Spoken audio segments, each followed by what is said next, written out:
Imagine if you woke up one day and your Firebase bill went from $0 to $30,000. Well, that's exactly what happened to a startup in Colombia that scaled up to about 2 million daily active users.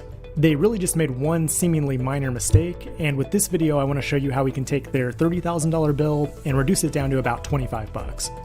If you're new to the channel, make sure to like and subscribe, and you can grab the source code for this project at angularfirebase.com. So you may have already seen this article because it kind of went viral last week on Hacker Noon, but the source of this high bill was because they managed to make over 40 billion requests to Firestore in less than 48 hours. So how is that even possible when you only have 2 million users? That means every user would have to make about 20,000 document reads. The mistake they made is that they needed to calculate the total for every crowdfunding campaign, but they were doing this by reading every single document in a collection for every user on the site. So as they got more users and more payments, the problem just compounded to result in a shitload of document reads.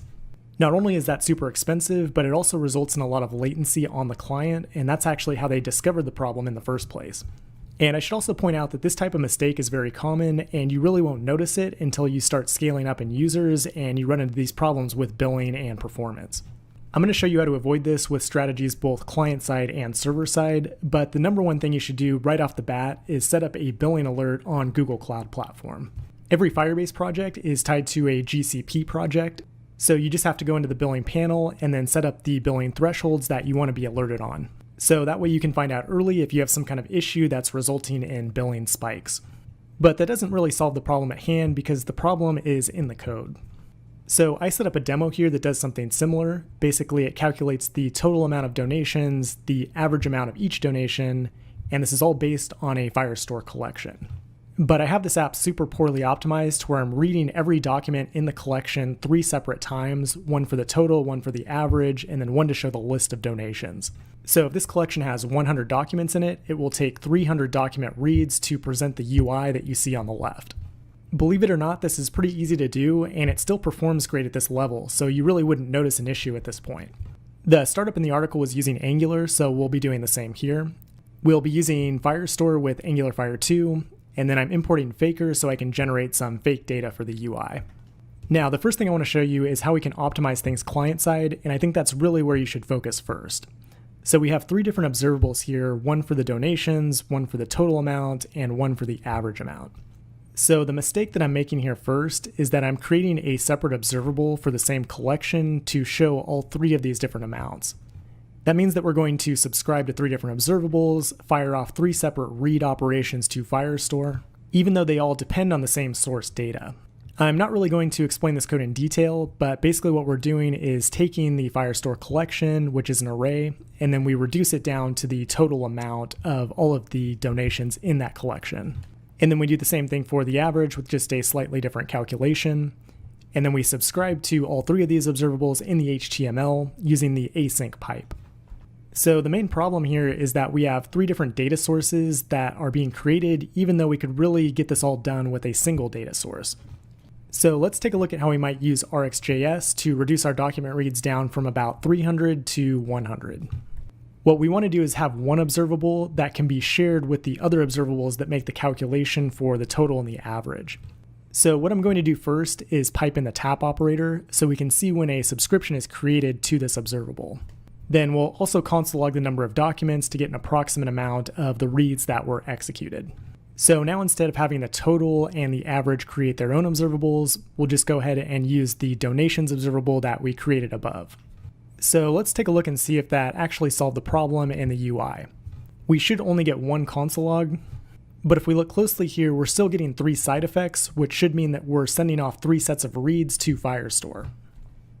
Luckily, there's an easy way to fix this with RxJS, and that's just by piping in the shared replay operator, which will make this a hot observable, and allow any other subscribers to always get the last cached value. So now we can be 100% confident that our code is only sending off 1 document read to the backend. So that can be a super useful technique, and you can also use an Angular service to inject the same data source into multiple components. But the actual problem that was faced by the startup is that we need all of the information from every document in that collection, and to do that client-side means that we would have to read every single document every time, which is just not feasible. But we can implement a server-side solution to make this way more efficient, and we can do it with Firebase Cloud Functions. An app like this is very heavy on document reads, but very light on document writes. For example, we might have 100 people visit the page, but only one of those people actually make a donation and write something to the database. One of the main reasons that NoSQL databases like Firestore are so popular is that we have the flexibility to optimize for read performance. What we're going to do next is set up a cloud function that listens to the donation collection, and every time a new document is written there, it will update an aggregated document that contains the total count, the total amount, and also the last 5 donations that were left. So this means we could have 1 million documents in our donations collection and have all the information needed for the front-end UI with a single document read.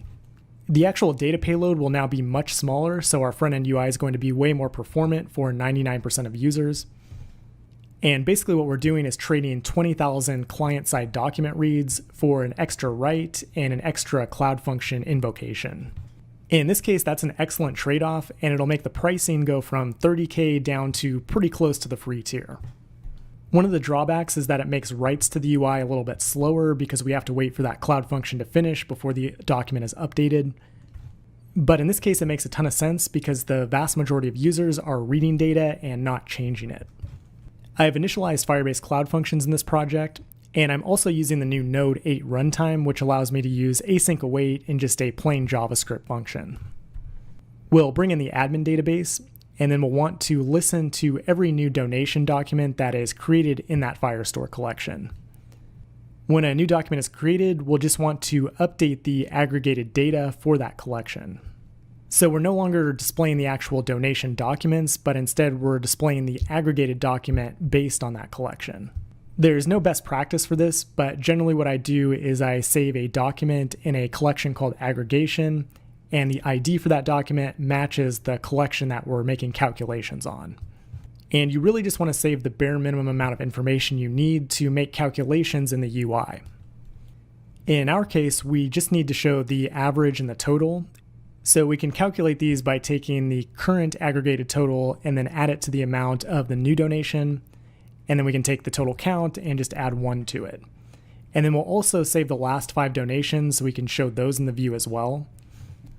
By saving the last 5 donations here, we can show those in the view, and we'll only have to execute 1 document read instead of 5, which can make a pretty big difference if you have 2 million users. And then we'll complete our function by just returning a set operation from it, and we're good to go. Our front-end UI looks exactly like it did before, but instead we're just doing a single document read instead of, say, 20,000. The nice thing about Firestore is that it's easy to anticipate your pricing. Let's imagine that every user reads about 10 documents per visit. That would be about 20 million document reads per 2 million users, or about $25 per 2 million sessions, or a savings of about 99.9% from the startup's initial query setup. I'm going to go ahead and wrap things up there. If this video helped you, please like and subscribe. And if you want to learn how to get a quality app shipped to production, consider becoming a pro member at angularfirebase.com.